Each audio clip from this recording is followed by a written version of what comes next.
महाराज वर्तंतु कौत्स से कहे मुझे 14 करोड़ सोने की मुद्रा चाहिए। गुरु परीक्षा लेता है।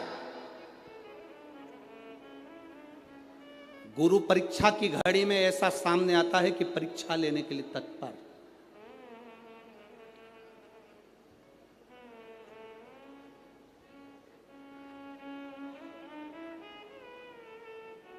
ली परीक्षा, 14 करोड़ सोने की मुद्रा। कौत्स गया तुरंत राजा रघु के पास में। राजा रघु से कहा महाराज 14 करोड़ सोने की मुद्रा मेरे गुरु जी को देना है, मैं ब्राह्मण का बालक हूं, आप दे दो। राजा रघु ने कहा 14 करोड़ सोने की मुद्रा देने के लिए मना नहीं, पर मैंने अभी यज्ञ करा था, उस यज्ञ में मैंने सोने की मुद्रा सब संतों को ब्राह्मण जन को बांटी है।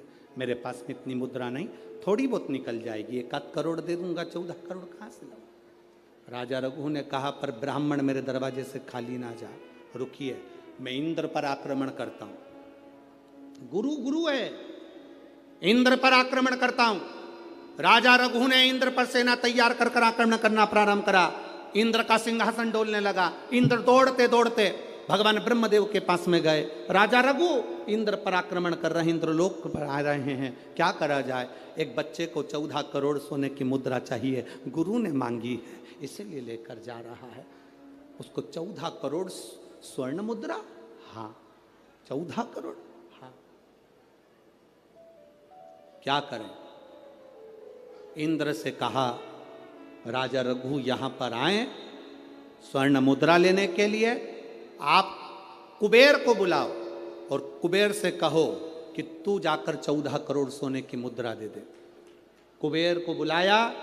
कुबेर शमी का एक पत्ता तोड़ा। शमी का एक पत्ता कुबेर ने तोड़ा और पृथ्वी पर आकर शमी के पत्ते को तोड़कर कोस को दे दिया। कोस ये शमी का पत्ता ले। कोस ने कहा मुझे 14 करोड़ स्वर्ण मुद्रा चाहिए, ये पत्ते का क्या करूंगा। 14 करोड़ मुझे स्वर्ण मुद्रा चाहिए, इस पत्ते का क्या करूंगा।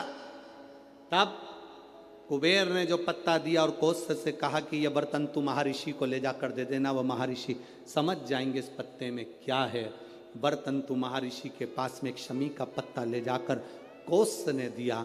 कोस ने जैसे ही दिया, बर्तंतु ने उस पत्ते को अपने सिर से लगा लिया और जान गया ये मेरे महादेव का शमी का पत्र है।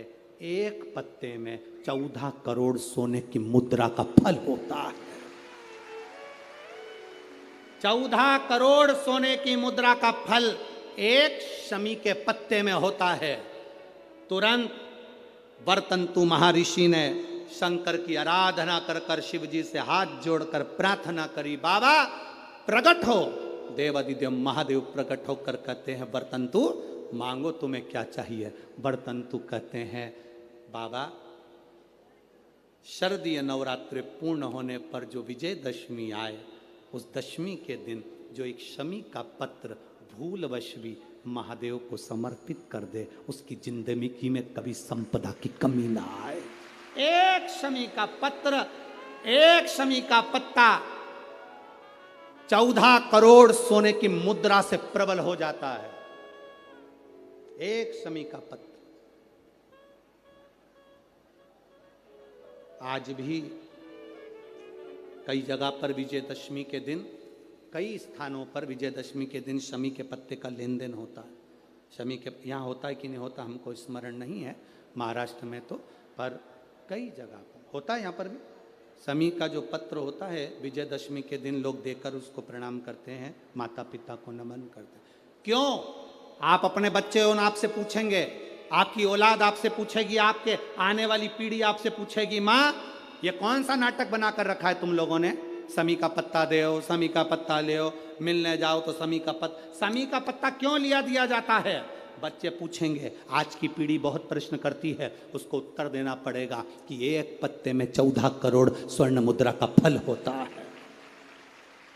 एक शमी के पत्र में आज के बच्चे जो प्रश्न करेंगे उसका उत्तर देने के लिए तुम्हें तैयार रहना पड़ेगा। उस उत्तर को तुम्हें देना पड़ेगा कि ये शमी का पत्र विजयदशमी पर क्यों लेन देन किया जाता है, शमी का पत्र क्यों शिव के मंदिर में जाता है, शमी के पत्र की मूलता क्यों होती है, इसको समझाना। एक शमी पत्र में वो फल है।